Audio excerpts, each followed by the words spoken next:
la croissance, pas forcément matérielle, mais la croissance mentale, la croissance surtout spirituelle. Parce que la personnalité d'un individu est à la fois physique et spirituelle. Donc, dans cette quête de vouloir apprendre à parler comme eux, la question est, pourquoi je voulais apprendre à parler l'anglais comme eux?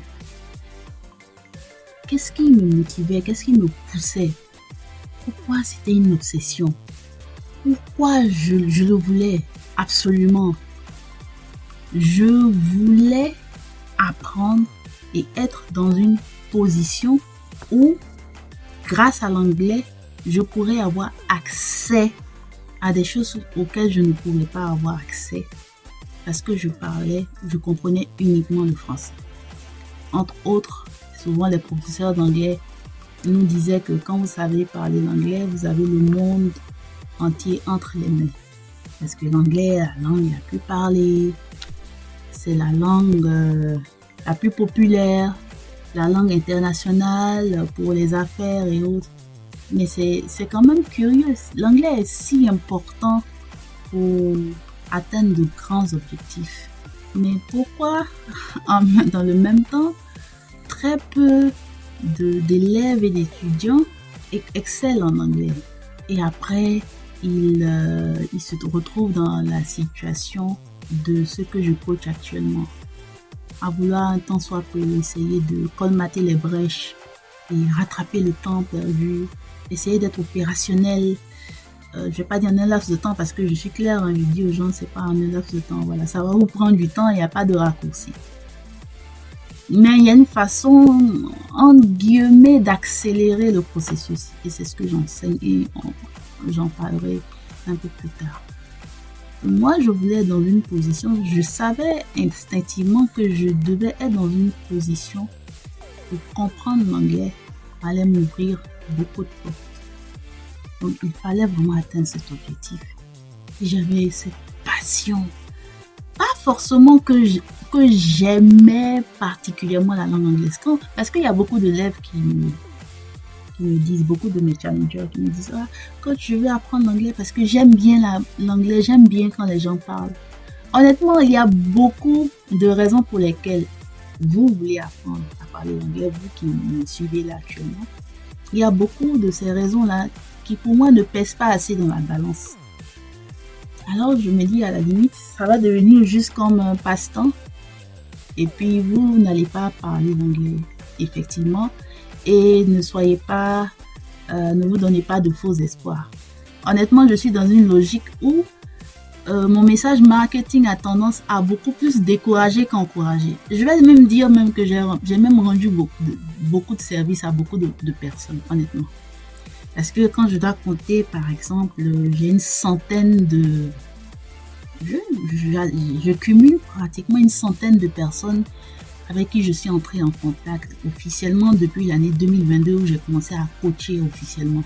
Où j'ai lancé les solutions C-English début 2022 avec les C-English Challenge.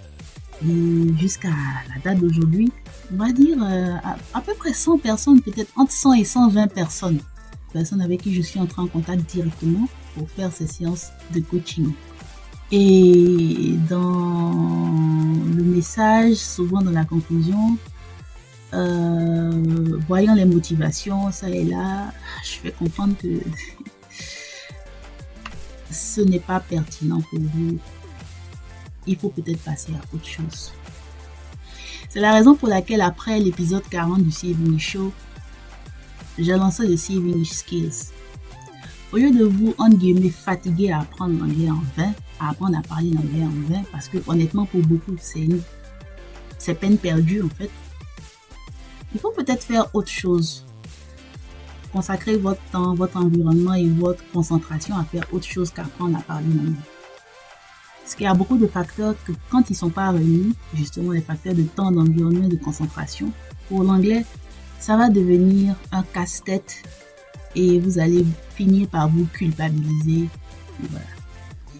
Donc, on va dire que je suis vraiment en train de vous rendre service. Si vous pensiez que vous vouliez apprendre l'anglais pour avoir une augmentation salariale, vous voulez apprendre l'anglais pour avoir des promotions, vous voulez apprendre l'anglais parce que vous aimez la langue, peut-être que cette motivation n'est pas assez pertinente. Ça ne pèse pas assez dans la balance. Et il faut encore réfléchir à ça et puis voir si c'est vraiment fait pour vous et y aller. C'est pas que je suis meilleure que vous. Je ne dis pas que moi j'ai appris à parler l'anglais, donc ça fait de moi une meilleure personne que vous. Non, vous pouvez réussir. Et beaucoup parmi vous ont réussi dans d'autres domaines. Ont réussi mieux que moi dans la vie active, sans avoir eu besoin de parler l'anglais. Donc, peut-être que l'anglais devient comme un bonus si vous avez pu déjà assurer l'essentiel.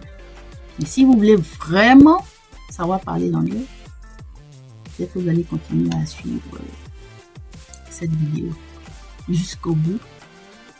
Parce que là, c'est une très longue vidéo. Voilà. Je la mets en intégralité et après, je la mets en petite série. Ou alors, je fais des petites séries et après, je mets en intégralité. Soit, vous choisirez ce qui vous plaira de suivre. Alors, je suis dans une situation où je dois continuer, comme je vous ai dit. Je dois continuer. Je ne dois pas m'arrêter. Je ne dois pas m'arrêter parce qu'il n'est pas question de m'arrêter.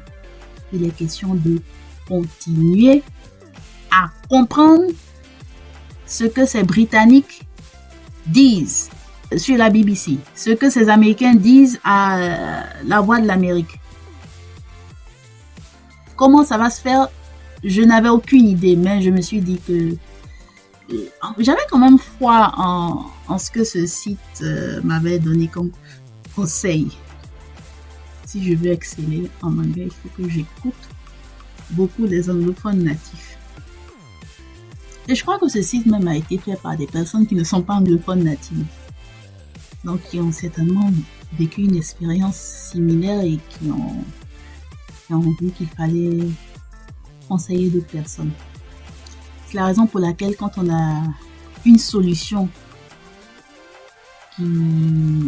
je sais plus trop comment on dit ça en français. En anglais, c'est a genuine solution. Donc une solution vraiment pertinente par rapport à une situation que vous avez traversée et que vous voyez beaucoup d'autres traverser. Donc, on dit souvent qu'il est de votre devoir moral de partager cette solution. C'est ce que je fais tout simplement à travers le CAV English Network. Je partage les solutions pour vous aider à parler l'anglais aisément. Dans le CAV English Network, il y a plusieurs types de solutions en deux grandes catégories. Apprendre à parler l'anglais aisément et apprendre à impacter positivement en parlant l'anglais. Donc, on leur apprendre à parler l'anglais aisément, c'est vraiment surtout pour ceux qui veulent apprendre à parler l'anglais. Et là-bas, il y a 4 solutions.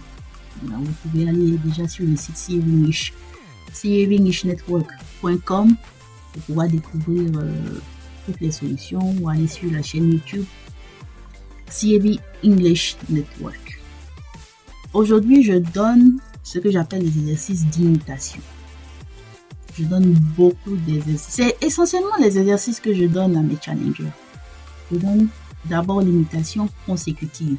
L'imitation consécutive, l'imitation simultanée, tout ça, vous pouvez les découvrir sur la chaîne YouTube ou sur le site web. Parce que là, quand vous écoutez et que vous ne comprenez pas, et que vous devez prendre du temps pour comprendre, qu'est-ce que vous faites entre-temps? Parce que pour comprendre, ça prend du temps, surtout quand vous n'écoutez que la radio. Vous n'avez pas de faits et gestes comme je le fais maintenant. Voilà, je fais des apports compréhensibles, je fais des gestes, c'est ce que je coach. Voilà, et quand vous avez la possibilité d'avoir un film ou un film d'animation, voilà, une série télé ou une émission ou des anglophones en face de vous, quand vous avez la possibilité d'avoir le visuel, ça vous aide un peu plus à comprendre le message sonore. Mais imaginez que je n'avais pas de visuel essentiellement. Donc, hormis mes conversations avec les anglophones, voilà, pas natifs, le contact que j'avais avec les anglophones natifs, c'était uniquement audio. Et je vous rappelle que c'était uniquement audio parce qu'il n'y avait pas les moyens de m'inscrire dans une école anglophone, dans une université anglophone. Ça coûte les yeux de la tête, surtout dans les pays francophones. Voilà. Et ce n'est pas pour décourager les parents qui veulent inscrire leurs enfants dans les écoles anglophones. Hein. Vous pouvez le faire, hein, si c'est votre choix, vous pouvez le faire. Souvent, certaines personnes me demandent, mais coach, est-ce que c'est pas bien, puisque ça prend beaucoup de temps et tout ça, d'inscrire déjà les enfants dès le bas âge dans les écoles anglophones? Ma réponse est toujours non. Si vous êtes francophone, que vous vivez dans un pays francophone, inscrivez vos enfants dans un programme francophone, dans une école francophone. Même une école publique, déjà, même ça passe. Oui, bon, est-ce que c'est parce que moi, je n'ai pas eu les moyens? Non, mais même pour ceux qui ont les moyens, c'est ce que je leur recommande. Même s'ils ont les moyens de payer, de faire inscrire leurs enfants dans les écoles anglophones, je leur dis non.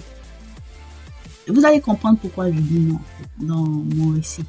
Quand vous n'avez pas les réponses, vous pouvez poser des questions en commentaire et puis je vais vous apporter des réponses soit en commentaire, soit à travers une autre vidéo.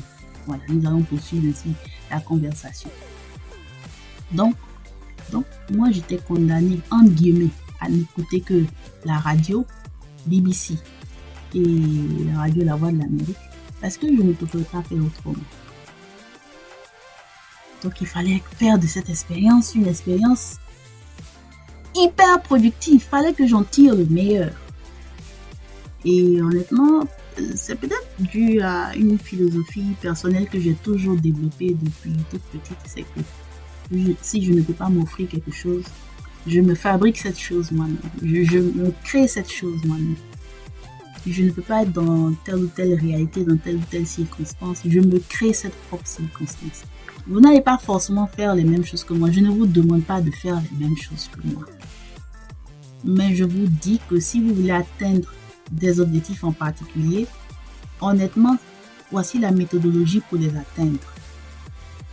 Donc, si vous pensez qu'avec les ressources que vous avez à disposition, vous ne pouvez pas les atteindre, il faut peut-être penser à atteindre d'autres objectifs. Sinon, vous allez perdre votre temps. Donc, moi, je n'avais pas les ressources. Je n'avais pas les ressources, mais j'avais de la ressource. C'est pourquoi en anglais, on dit it's not about having resources, it's about being resourceful. Il y a une différence entre avoir les ressources et avoir de la ressource.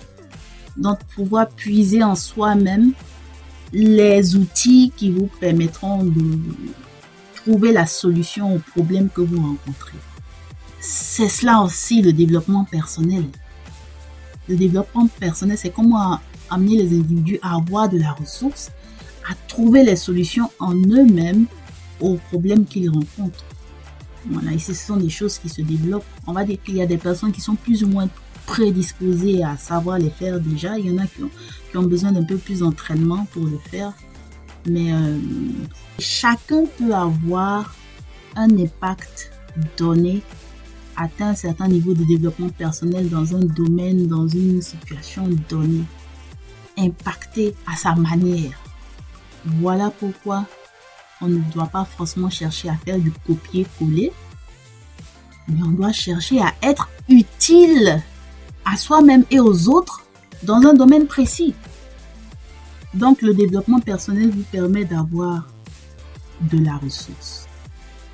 Alors, moi, n'ayant pas les ressources, n'ayant pas les moyens pour aller dans une école anglophone, n'ayant pas les moyens pour aller dans une université privée, même francophone, pour suivre des études, n'ayant même pas les moyens même de voyager aussi, aller passer les vacances quelque part d'autre, voilà.